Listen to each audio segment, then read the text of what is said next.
우리 또 안미옥 집사님 함께 찬양하니까 또 마음속에 더 큰 감동이 밀려옵니다. 하나님의 강력한 치유하시는 은총을 더 크게 힘입기를 축복합니다. 자, 오늘은 성령의 불침례 예속 안식일마다 성령 하나님의 사역에 대해서 함께 말씀을 살펴보고 있습니다. 함께 교독했던 말씀입니다. 성령과 불로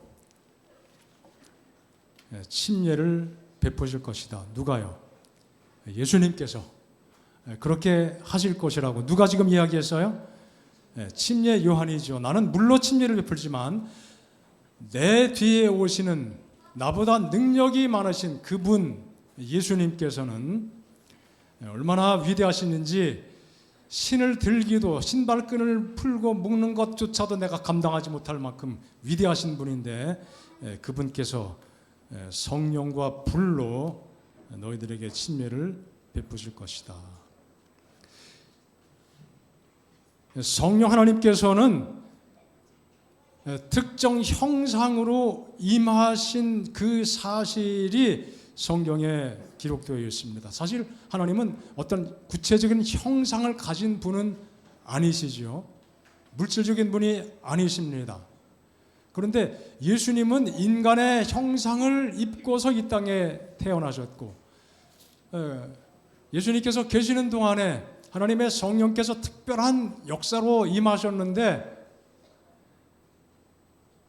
비둘기 모양으로, 그리고 또 불의 형상으로 그렇게 임하신 것을 성경이 기록을 하고 있습니다. 예수님께서 침례 받으실 때 비둘기 형상으로 성령께서 임하셨지요. 또 오순절 성령 강림 때에는 그 성령의 강림하심이 어떻게 보였다고 그랬어요? 불에 갈라지는 혀, 불길 막 솟는 것처럼 그런 모습으로 성령께서 임하셨다고. 그것을, 그런 모습을 사람들이 눈으로 볼 수 있게 되었습니다. 요한은 자신의 사역은 물로 침례를 베푸는 것이라고 했고, 하지만 예수님께서는 성령과 불로 침례를 베풀어 주실 것이라고 예언했습니다. 그래서 우리에게 이 불같은 성령이라고 하는 이 타이틀은 아주 매우 익숙한 개념입니다. 오늘은 왜 성령 하나님을 불로 상징해서 어떤 형상으로 우리에게 보게 하셨는지 그 의미를 좀 살펴보고자 합니다. 침례 요한의 예언, 이 예언을 예수님께서도 반복해서 말씀하셨어요. 복음서에 나타나지 않지만 사도행전에 보면은 누가는 이렇게 기록합니다. 요한은 물로 침례를 베풀었지만 너희는 몇 날이 못 되어 성령으로 침례를 받을 것이다. 그렇게 말씀했습니다. 예수님께서 부활하신 다음에 40일 동안 지상에서 또 약간의 그 마무리하는 그런 사역을 하셨습니다. 하나님 나라의 일을 가르치셨다고 그랬죠. 그리고 그 후에 승천하셨어요. 40일 후에 승천하셨습니다. 아마 그 기간 동안에 예수님께서 이렇게 말씀하신 것으로 누가가 기록을 하고 있습니다. 누가는 이 말씀이 언제 이루어진 것으로 이해했습니까? 오순절 성령 강림. 예수님께서 6월절로부터 계산해서 50일 되는 그 시점이 6월절이죠. 예수님 부활 승천하시고 40일 동안 지상에서 거하셨으니까 예수님 승천하시고 며칠 정도 지난 거예요? 10일 정도 지난 다음에 그게 뭐예요? 몇 날이 못 돼요. 바로 이것입니다. 그때 이 예언의 말씀이 성취되었고 예수님께서 이 말씀을 하셨고 요한이 했던 예언, 예수님도 하셨고 그 말씀이 오순절에 성취가 되었다는 생각을 가지고 지금 누가가 사도행전에 이렇게 기록을 한 것이죠. 그때 불의 혀같이 갈라지는 것이 사람들 눈에 볼 수 있게 되었고, 그 불의 혀 같은 것이 각 사람 위에, 그 모인 사람, 마가의 다락방에 함께 모였던 그 사람 위에 그런 불의 혀 같은 것이 정말 특별한 장면이죠. 그때 저희가 다 성령의 충만함을 받고, 그러니까 불의 성령이라고 하는 것은 성령의 충만을 의미하는 거죠. 성령이 말하게 하심을 따라 다른 방언으로 말하기를 시작하더라. 실제 불은 아니었겠죠. 불같이 보인 것이었습니다. 마치 비둘기가 성령도 아니고 성령이 비둘기도 아니지만 예수님께서 침례 받으셨을 때 그 성령께서 비둘기의 형상으로, 그 속에 담겨있는 여러 가지 의미 우리가 이미 다 살펴보았습니다. 그것처럼 불의 형상으로 성령께서 임하신 것입니다. 자, 어떤 의미들이 불 속에 있을까요? 강력한 힘과 능력, 열정, 이런 것들을 불이 상징적으로 우리에게 강조해주고 교훈해주고 있습니다. 하나님의 영광스러운 임재, 또 정결케 하시는 하나님의 특별한 역사, 이런 것들을 다 아우르면서 하나님의 성령께서 불의 형상으로 나타나신 것이죠. 오늘 이 모든 내용을 다 살피기엔 시간이 부족하고, 오늘은 첫 번째 내용에 대해서만 살펴보고 나머지 것들은 다음번에 좀 말씀을 나누고자 합니다. 강력한 힘과 능력, 열정을 상징하기에 불은 충분하지요. 해마다 봄이 되면은 화재, 산불 사건으로 많은 사람들이 어려움 당하는데, 이번에는 어떤 때보다 더 피해가 막강했던 해인 것 같습니다. 정말 끔찍하죠. 경북 지역의 수많은 산들을 태웠습니다. 많은 사람의 목숨이 불로 인해서 잃어버림을 당하게 되었습니다. 위력이 참 대단하죠. 정말 슬픈 일입니다. 이 불은 정말 강력한 힘을 가지고 있습니다. 엄청난 위력을 발휘합니다. 성령께서 임하신다는 것은 그와 똑같은 역사가 하나님의 복음이 전파되는 그 일을 통해서 우리에게 나타나게 될 것을 말씀하고 있는 것입니다. 불의 혀 모양을 취하신 성령께서 모인 사람들을 위해 임하셨다. 불의 혀 모양은 그때의 제자들에게 내려주신 선물의 상징이에요. 상징으로서 그것은 그들로 하여금 그들이 이제까지 알지 못하였던 언어들을 유창하게 말할 수 있게 했고, 또 그 사도들이 일하는데 필요한 불붙는 열정, 하나님께서 그들을 도와주시고 함께 하시는 하나님의 특별한 능력이 뒤따를 것을 그렇게 상징하고 있다고 말씀하고 있습니다. 여러분, 십자가 이후에 예수님께서 십자가에 못 박혀 돌아가시고 부활하시고 승천하셨습니다. 지금 우리가 그 사건을 정말 하나님의 놀라운 역사를 또 마음속에 그려보면서 하나님을 찬양하지만, 그 시점으로 돌아가서 본다면 지금 우리가 느끼는 감동하고는 전혀 감이 다른 상황입니다. 교회는 정말 연약한 교회였습니다. 예수님을 따르던 사람들은 정말 위축될 수밖에 없었습니다. 사람들에게 손가락질 당하고, 복음이 이곳저곳 전파되긴 했지만 여전히 숫자적으로 볼 때도 절대적인 열세이죠. 그런 상황 속에서 하나님은 구원의 복음을 전하시고, 그 구원의 복음을 받아들이는 사람들의 공동체인 교회를 이 땅에 세우셨습니다. 그리고 그 교회에 그 복음의 기별을 증거하는 위대한 사명을 허락해 주셨습니다. 잃어버린 자를 찾아 구원하시는 하나님의 열심을 그 성령을 통해서 하나님의 백성들에게 나누어 주셨습니다. 하나님의 능력을 통해서 정말 특별한 방법으로 복음이 전파되었죠. 성경에 나타난 기록을 보면은 방언의 은사가 있었다고 그랬어요. 여러분, 뭐 쉽게 말하면은 바벨탑 사건 이전에는 온 땅에 구음이 하나, 언어가 하나였습니다. 하나님께서 바벨탑 이후에 사람들을 흩으실 목적으로 어떻게 했습니까? 그들의 언어 중추에 약간의 조정을 해버리시니까 어떻게 돼요? 언어가 굉장히 많아졌죠. 언어가 통하는 사람끼리 모여 살면서 서로 흩어지게 되고 전 세계 사람들이 흩어져 살게 되었습니다. 여러 나라 언어를 가지고 사용하는 사람들이 한 곳에 모였습니다. 복음을 증거하는데 정말 그 말씀을 전할 때 제대로 깊이 있게 이해할 수 있기 위해서는 큰 장벽이 아닐 수가 없었는데 하나님께서 어떻게 해요? 그 바벨탑 그 이전 시대로 언어 중추를 다 통일시켜 주셨습니다. 말이 통했어요.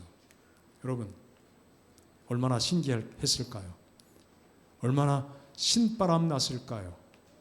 여기 뭐 일본 사람, 대만 사람, 그다음 유럽 사람, 뭐 터키, 미국, 뭐 말이 스페인 사람, 말이 다 다르잖아요. 한 번 설교하고 통역을 한 10번 하면은 한마디 하면은 5분씩 지나가요. 얼마나 답답해요. 하나님께서 어떻게 해요? 그냥 언어가 통일되게 만들어 주셨습니다. 보니까 통역이 필요 없어요. 한마디 하면은 모두가 다 알아들어요. 얼마나 신기합니까? 얼마나 신바람 났을까요? 막 열정을 가지고 복음을 전했을 것입니다.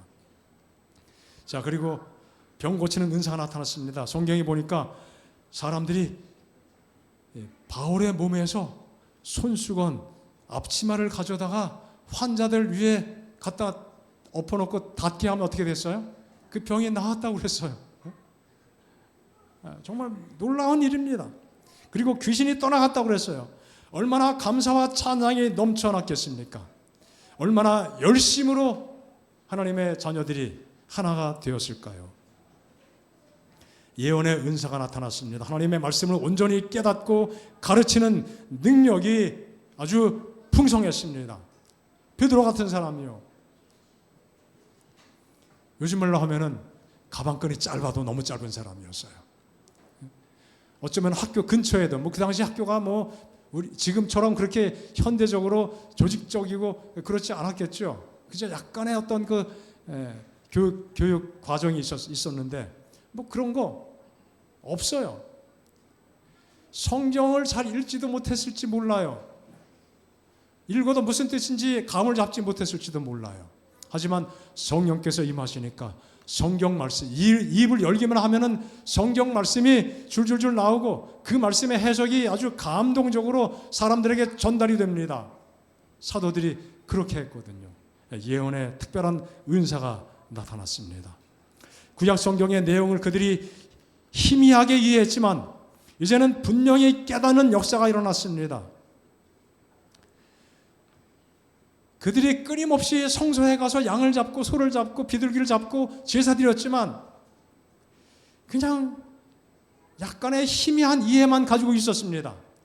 예수님께서 십자가에 돌아가신 다음에 그 모든 것들이 의미하는 바가 무엇인지를 아주 확실하게 깨닫게 되고 예전과 전혀 다른 감동을 가지고 하나님을 예배하게 되었습니다.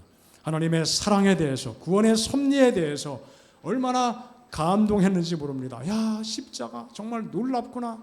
우리가 이제까지 성소에 가서 끊임없이 피 흘리고 죽였던 희생제물, 바로 그 모형이 누구였다? 그리스도 예수였구나. 정말 얼마나 감사함이 넘치게 되었고 확신하게 되었을까요? 그래서 예루살렘 지역에서 하루에 3,000명씩 주님을 영접하는 특별한 선교의 열매가 나타나지요. 어리고 연약한 교회가 든든히 서게 되었습니다. 십자가 처형으로 사형당한 예수를 믿는 사람들, 역시 당시 사회 속에서 여전히 소수였습니다. 따돌림의 대상이었습니다. 손가락질 받는 대상이었습니다.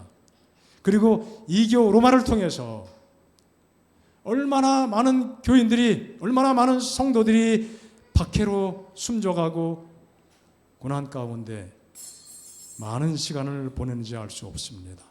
하지만 그런 환경과 여건, 수많은 박해와 반대를 직면했지만 그럼에도 불구하고 복음은 세상 끝을 향하여 전진할 수 있게 되었습니다. 어떻게 가능했어요? 성령의 특별한 역사입니다. 불같은 성령께서 세상에 임하시고 사람들의 심령을 주장해 주시고 모든 관계 속에 임하셨을 때 이 놀라운 일이 이루어졌습니다. 성령이 임하시면 너희가 무엇을 받고 권능을 받고 예루살렘과 유대와 사마리아와 온 땅 끝까지 이르러 내 증인이 되리라. 그 말씀이 놀랍게 성취되어 가고 있었던 것이죠. 권능을 받는다. 여러분 자주 들어서 기억하시겠지만 권능이란 말을 헬라어로 두나미스라고 하는 단어입니다. 여기서 나온 영어 단어가 뭐예요? 다이너마이트입니다. 권능이란 말은 정말 폭발적인 어떤 힘, 그런 의미를 가지고 있죠. 성령께서 가지고 있는 그 힘, 놀라운 힘이에요. 그 힘을 통해서 예루살렘과 유대와 사마리아와 땅 끝까지 복음이 전파될 수 있었던 것입니다. 바울은 그 일을 위해서 열심히 활동했습니다. 내가 하나님의 열심으로 너희를 위하여 열심내노니 내가 너희를 정결한 처녀로 한 남편인 그리스도께 드리려고 중매함이로다. 여기 누구의 열심이라고 그랬어요? 하나님의 열심. 하나님은 열심을 가지고 계신 분이에요. 사랑의 열심이죠. 잃어버린 자를 찾아 구하시고자 하는 강력한 사랑의 발로에서 나온 그 열심이죠. 그 열심을 누구도 가지고, 바울도 가지고. 여기 열심이란 말은 다른 말로 번역하면 시기, 질투, 그런 뜻이에요. 십계명에 보면은 하나님께서도 질투하신다고 표현을 합니다. 언제요? 하나님의 백성들이 하나님을 섬기지 않고 어떻게 할 때? 우상을 숭배할 때. 그 열심이, 그 질투는 굉장한 아주 뜨거운 것이죠. 그 질투는 사랑의 열심에서 나오는 것입니다. 그와 같은 열심을 바울도 가졌다고 이야기했습니다. 바울이 많은 사람들을 그리스도께로 인도했습니다. 여기 고린도 후서, 고린도 교회에 보내는 편지죠. 고린도 지역에 사는 많은 사람들에게 복음을 전했어요. 많은 사람들이 개심했습니다. 개종했습니다. 이방 종교로부터 기독교로 개종했어요. 회심을 경험합니다. 자, 이것을 바울은 중매했다 그렇게 표현했어요. 예수님을 소개하고 예수님과 결혼하기로 약정했다. 약혼했다. 약혼하게 만들었다 이거예요. 그런데 그 중에 상당수의 사람들이 복음을 제대로 이해하지 못하고 예수님의 사랑을 끝까지 마음속에 간직하지 못하고 거짓된 가르침에 미혹되었습니다. 자, 그때 바울이 다시 열심을 내게 돼요. 질투심을 느끼게 됐다는 것이죠. 질투라는 열심을 가지고 그 잘못을 바로 잡기 위해서 이렇게 편지를 쓰게 된 것입니다. 열심을 가지고 이 모든 것을 바로 잡기 위해서 노력을 했습니다. 그런 열심 있는 성도들의 그 열심을 통해서 이 복음이 오늘날까지 전파되고 우리에게까지 전파가 된 것이죠. 얼마나 감사한 일인지요. 얼마나 놀라운 일입니까? 우리 모두에게도 이 복음 전파의 능력과 기별대로 살고 더 나아가서 복음을 전파하고자 하는 열심을 갖고 살 수 있도록 하나님께서 함께 해주시기를 축복합니다. 이 열심을 가진 사람들, 마음의 불을 가진 사람들이죠. 나의 중심이 어떤 것 같았다고요? 불 붙는 것 같아서 성령의 마음입니다. 성령의 감동에 충만한 마음. 하나님은 예레미야에게 그 마음을 주셨습니다. 골수에 사무치게 하셨습니다. 하나님의 말씀을 전하지 않고는 하나님께서 말씀을 전하게 하셨던 그 상황이 말씀을 전하면 정말 박해를 받고 어려움을 당할 것이 뻔히 눈에 보이는 상황입니다. 그래서 아이고 내가 입 다물고 말지. 난 가만히 있을 거야. 그렇게 했더니만 어떻게 돼요? 마음속에 불 붙는 것 같은 열심이 마음속에 사무치게 됩니다. 답답하여 견딜 수 없게 되었습니다. 성령의 감동이 충만한 마음을 하나님께서 예레미야 선지자에게 주신 것이죠. 하나님께서 우리에게도 우리의 중심에도 이런 불을 붙여주시기를 축복합니다. 마음에 중심이 불 붙는 것 같아서 하나님의 뜻을 따라 살지 않고는 견딜 수 없는 마음이 정말 막 동하게 되고 움직이게 되는 영적인 경험과 은혜가 우리 모두에게 충만하기를 소망합니다. 여러분 비행기를 가끔 타죠. 저도 올해 비행기를 작년에도 많이 탔고 올해도 좀 몇 번 탔는데 탈 때마다 이거 참 신기한 물건이다. 이 물건 참 신기하다. 그런 생각을 늘 합니다. 그 많은 사람 다 싣고 그 엄청난 양의 짐들 무거운 거 다 싣고 어떻게 해요? 그 빌빌빌 겨서 움직이는 것이 아니라 굉장히 빠른 속도로 하늘을 솟구치고 올라가서 뭐 몇천 킬로미터 날아가거든요. 야, 이게 다 뭐예요? 불의 힘이죠. 불의 힘. 자동차도 마찬가지고 배도 마찬가지입니다. 엔진에서 불이 납니다. 그 힘이 거기서 나오죠. 그 힘을 통해서 어디까지든지 갈 수 있습니다. 바로 성령의 능력이 어떠한 것인지를 또 생각하게 해주는 그러한 실물 교훈들입니다. 성령의 능력이 우리 생애에 역사하실 때 하나님의 말씀을 실천하고 순종하며 살아가도록 도와주시는 것이죠. 하나님께서 우리 모든 오남 성도들에게 이러한 열심을 계속 부어주시기를 바랍니다. 열심을 가지고 믿음 생활하고 하나님을 섬기는 우리 많은 성도님들이 계신 것 정말 감사합니다. 교회를 사랑하는 열심을 정말 우리 성도들이 마음속에 다 개인적으로 간직하고 있습니다.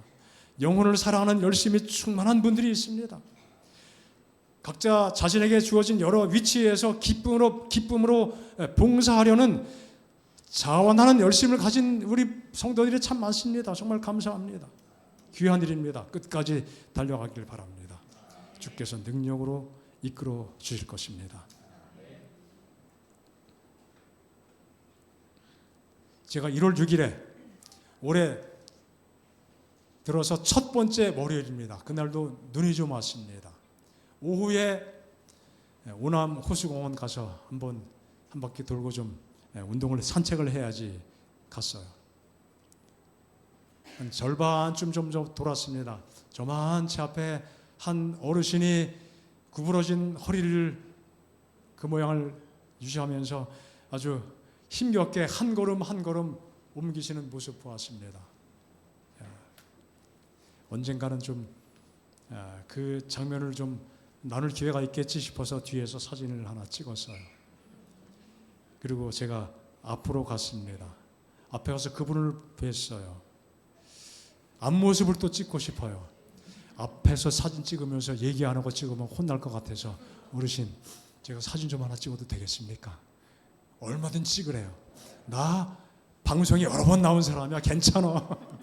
그래서 어느 방송국에 나가셨어요? 그랬더니 몰라. 뭐 한 번 취재를 하고 뭐 이렇게 여러 번 취재를 이어서 한 것 같아요. 뒷모습 사진이에요. 그 쇠막대기 뭐 좋은 지팡이도 아니에요. 막 걸레자루 같은 그거 작는데 끄트머리 약간 납작하게 만들어가지고 미끄러지지 않게 아주 힘겹게 한 걸음 한 걸음 옮기십니다. 아마 사진작가라면 훌륭한 작품 소재가 될 만한 장면이라고 생각하게 되었습니다. 이렇게 생기신 분이에요.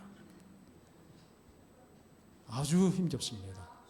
제가 그래서 동영상도 찍어봤습니다.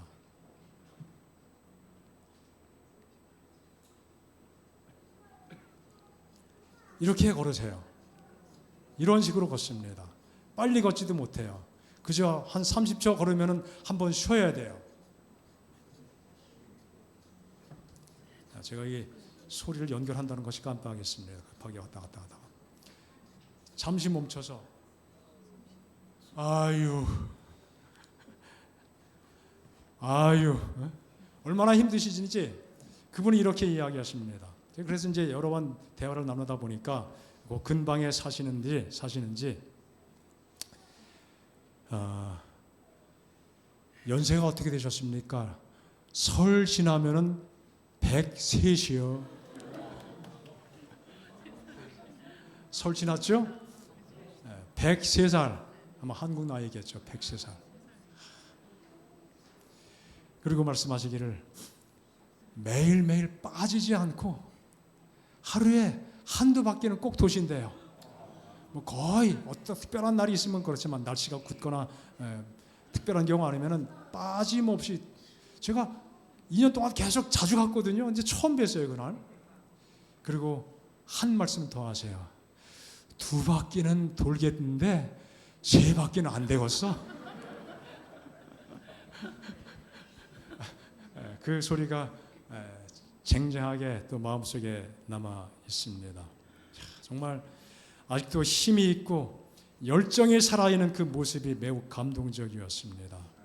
이렇게 끊임없이 움직이니까 103세가 되셔도 누워 있기만 하지 않고 이렇게 활력을 유지하고 그렇게 살아가시는구나. 건강 유지 비결, 영적으로도 마찬가지입니다. 움직이는 것이 비결이라는 진리의 실물 교훈을 이분을 통해서 보게 되었습니다. 영적으로도 우리에게 얼마나 열정이 필요합니까? 열심이 필요합니까? 주님 뜻을 이루고자 하는 열심, 말씀을 따라 살고자 하는 열심, 영혼을 구원하고자 하는 그 열심, 하나님의 그 열심에 동참하는 우리 모든 성도가 되시기를 바랍니다. 그래서 하나님의 성령이여 우리에게 또 나에게 임하시옵소서. 이것이 우리 모두의 간구가 되어야 되지 않겠습니까? 저는 작년 한 해 동안 하나님께서 오남교회에게 영혼의 열매를 허락해 주신 것을 정말 감사하며 찬양합니다. 올해도 동일한 은혜를 내려주시기를 기도합니다.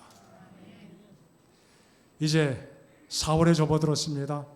다음 달에 이제 5월입니다. 곧 5월까지 이르게 되겠죠. 작년 5월에 했던 동일한 방식을 가지고 음식 나눔을 통해서 영혼들을 만나고 또 선한 감화력으로 복음의 접촉점을 만들고자 그렇게 계획했습니다. 여러분 다 읽어보셨죠? 5월 달에 어떤 일이 있을 것 아시죠? 우리는 작년에 이 일을 하면서 수고한 보람을 함께 맛보고 기뻐했습니다. 많은 영혼들이 다녀갔습니다. 그들의 마음의 감동을 전해줄 수 있었습니다. 올해도 5월 며칠요? 20일, 화, 수, 목 23일까지 사흘 동안 동일한 사역을 펼치게 될 것입니다. 많은 분들을 초청해 주시기 바랍니다. 누굴 초청할지 눈여겨봐 주시기 바랍니다. 당장 침례로 결실을 맺지 않아도 좋습니다. 중요한 것은 영혼들을 만나서 영혼들을 접촉하고 복음을 전하기 위해서 우리가 어떤 행동으로 움직이는 그 경험 자체가 중요한 것입니다. 자, 그리고 금요일에는 하모니카 잘 연주하시는 우리 가까운 교회 이각종 장로님, 우리가 작년에 한번 잠깐 맛보기로 만난 적이 있습니다. 그분의 탁월한 연주를 통해서 찬양 예배로 하늘의 감동을 함께 나누게 될 것이고 참여하는 분들에게 그 감동을 나누어 줄 수 있습니다. 많은 분들에게 소개하고 또 초청해서 풍성한 영혼 만남의 장을 만들어 가시기를 바랍니다. 그것이 마지막 끝이 아니에요. 이번 주에 제가 전화 한 통을 받았습니다. 시각장애인 교회, 우리가 흔히 맹인교회라고 이야기하죠. 교회에 출석하는 친구 장로입니다. 그 친구로부터 전화를 받았는데요.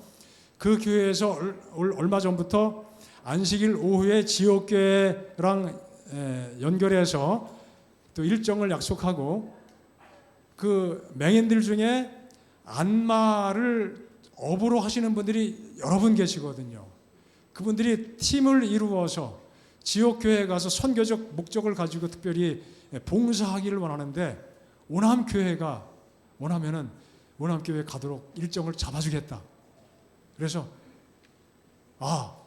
다른 날 오지 말고 5월 25일 그 전도의 기간 그날 와주면 좋겠다. 하여간 본인이 스케줄 다 조정하고 만약 겹치는 거 있으면 조정해서라도 최대한 맞춰주겠다고 이야기를 했습니다.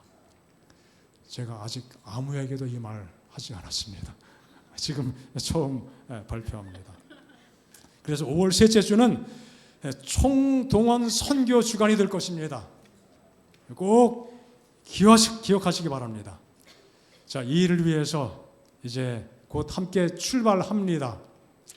발 맞추어서 열심히 참여해 주시겠습니까? 아멘 안 하신 분들은 뭐예요? 예, 마음으로 하셨죠? 자, 또 한 가지 중요한 일정이 있습니다. 7월 마지막 주에 무슨 일이 있어요? Back to Eden. 글자가 좀 작아서 뒤에서 잘 안 보여요. 자, 우리 양일권 박사님 모르는 사람 별로 없을 거예요. 자, 그곳에 가서 휴가를 겸한 건강 전도회를 하게 됩니다. 어쩌면 그것이 올 한 해 동안 있을 핵심적인 선교 사역 활동이 될 거예요. 그래서 계속 지금부터 사람들을 접촉해서 만나면서 그곳까지 인도해서 함께 모시고 가게 되면은 기쁜 감동을 받게 될 것이고 큰 영향력을 또 우리가 나눌 수 있고 또 복음의 귀한 결실을 맺을 수 있게 될 것입니다. 영혼 추수의 풍작을 함께 기원해 보시지 않겠습니까? 자, 우리가 참 부족하고 연약하지만 우리에게 희망이 있습니다. 스가랴서에 보면요, 그가 내게 대답하여 이르되 여호와께서 스룹바벨에게 하신 말씀이 이러하니라. 스가랴는 그 기별 배경이 무엇입니까? 유대 백성들이 바벨론의 포로가 되었다가 그 다음에 다른 나라 페르시아 나라까지 이어지죠. 이제 페르시아 때 그들이 드디어 해방을 맞이하게 되었습니다. 그래서 전부는 아니지만 상당수의 사람들이 예루살렘으로 돌아왔어요. 그들이 지금 어떤 일을 합니까? 성을 재건하고 무엇보다 가장 시급한 것이 무엇입니까? 성전을 재건하는 것입니다. 그 시대에 왕으로 세움받은 사람이 스룹바벨입니다. 스가랴는 선지자입니다. 하나님께서 스가랴를 통해서 스룹바벨 왕에게 기별을 주셨습니다. 만군의 여호와께서 말씀하시되 이는 힘으로 되지 않고 능력으로 되지 않고 오직 나의 영으로 성령으로 되는 것이다. 왜 이런 기별을 주셨습니까? 성전을 재건하는데 방해가 많습니다. 돈도 없어요. 재정적으로 부족합니다. 사람들이 절망했습니다. 의욕이 상실됐습니다. 발벗고 나서는 사람이 별로 없었어요. 주변 이방 세력들이 끊임없이 방해합니다. 얼마나 마음이 무너지고 약한 상태가 되었습니까? 그때 하나님께서 단호하게 말씀하십니다. 이 귀한 역사, 이 귀한 사역이 사람의 힘과 능력으로 되는 것인 줄 알았느냐? 상관없다 이거예요. 힘이 약할지라도, 돈이 없어도, 권세가 부족해도, 자원이 부족해도 그렇게 되는 것이 아니고 하나님의 성령께서 역사하실 때 그 모든 부족한 배경에도 불구하고 하나님의 뜻이 어떻게 된다? 이루어진다. 큰 산아 내가 무엇이냐? 내가 스룹바벨 앞에서 평지가 되리라. 그가 머릿돌을 내놓을 때 무리가 외치기를 은총이 그에게 있을지어다. 여러 가지 환난과 장애와 방해 속에서 하나님의 놀라운 역사가 다 이루어지고 드디어 머릿돌을 놓는 그 순간이 될 때 얼마나 큰 감격을 가지고 하나님의 은총이 있을지어다. 그 놀라운 감격이 있을 것을 보장해 주신 것이죠. 거의 불가능에 가까워 보였지만 그 역사가 이루어졌어요. 누가 역사하실 때? 성령께서 역사하실 때.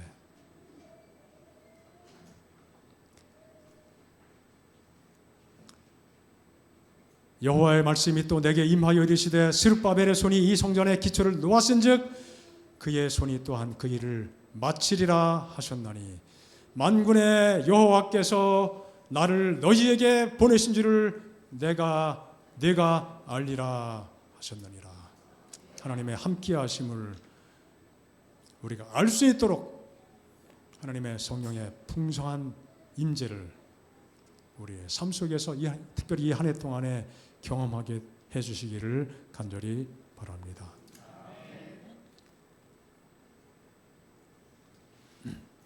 말씀은 설교자의 빛이라고 말씀하셨습니다.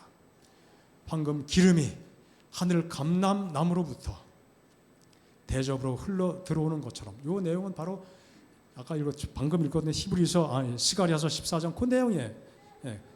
스가랴 4장 그 내용입니다. 계시 가운데 감람나무가 보였고 거기에 주발이 보였고 그 주발을 통해서 그 기름이 올리브 기름이 어디로요? 등잔으로 흘러가는 그 모습을 보여주셨거든요. 바로 그 장면을 보여주시면서 하나님의 그 놀라운 역사가 성령을 통해서 성취될 것을 강조하셨습니다. 바로 그 장면을 묘사합니다. 그것은 생명의 등대가 모든 사람이 식별할 수 있도록 분명하고 힘차게 빛을 발하도록 한다. 이 빛이 뭐라고요? 설교자의 하나님의 말씀이에요. 그 말씀이 빛을 발하게 될 것이라. 그러한 봉사 아래 앉아 있을 수 있는 특권을 누리는 사람들은 만일 그 마음이 성령의 감화에 민감하다면, 하나님의 말씀의 빛을 받게 되는 사람이 영의 감동에 민감하게 된다면 내적인 생명을 느끼게 된다고요. 하나님의 사랑의 불은 그들 속에서 불타오르게 될 것이다. 하나님의 사랑의 불이 그 성령의 기름에 붙여지게 될 때 그 속에서 아주 폭발적인 불길이 타오르게 될 것이라고요. 하나님의 사랑의 불이 필요합니다. 성령의 감동하시는 기름, 그 은혜가 필요합니다. 우리 모두에게 그런 은혜 베풀어 주시기를 간절히 바랍니다.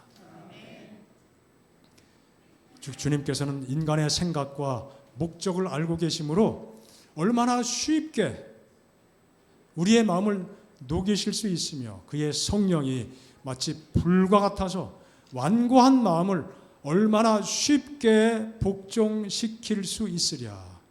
또한 얼마나 용이하게 영혼을 사랑과 자비심으로 채우실 수 있으랴. 얼마나 쉽게 그의 성령의 은혜를 우리에게 부어주셔서 우리로 영혼 구원 사업에 참여할 수 있는 자격자로 만드실 수 있겠는가. 중요한 것은 무엇입니까? 우리 마음가짐, 하나님을 맞이하는, 또 성령에 그 반응하는, 또 말씀에 반응하는 그 우리의 자세가 아니겠습니까? 우리를 겸비케 하는 하나님의 영의 역사를 우리 모두에게 허락해 주시기를 바랍니다. 성령께서 자유롭게 사용하실 수 있는 진실한 성도가 되도록 우리의 마음을 전적으로 하나님께 드리시기를 바랍니다. 우리의 의지를 하나님께 맡길 수 있기를 소망합니다. 우리에게 여전히 많은 도전과 난제가 있습니다. 하지만 하나님은 그 모든 것 쉽게 한순간에 다 이루실 수 있습니다.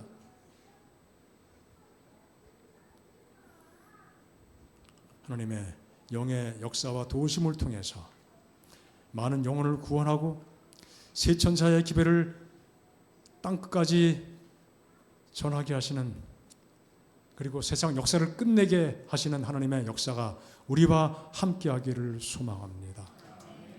이런 마음을 가지고 믿음을 가지고 살아갈 때 오순절에 내리셨던 성령의 특별한 사역, 그것보다 훨씬 더 강력한 역사로 우리 그것을 늦은비 성령이라고 이해하죠. 성경에 이른비 늦은비라는 표현이 자주 나옵니다. 이른비가 이미 내렸습니다. 늦은비의 역사가 또 있게 될 것입니다. 더욱 강력한 모습으로 이 땅에 임하게 될 것입니다. 오늘 그래서 우리가 할 일은 무엇입니까? 성령의 감동하심 아래 매 순간을 살아가는 것입니다. 그 귀한 은혜가 우리 모든 성도들의 삶 속에 계속 이어지기를 간절히 축복합니다.